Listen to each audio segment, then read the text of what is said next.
না, আমার সব কিছু নিয়ে আমি যেটা সবাইকে বলছি, একটু অপ্রত্যাশিত ছিল।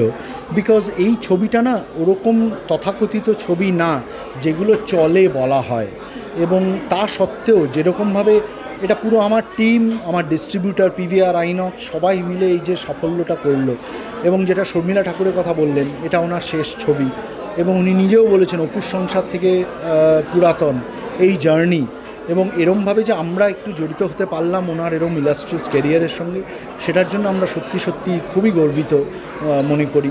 ওনাকে একটা সত্যিকারের উপহার দিতে পারলাম আমরা বোধহয়।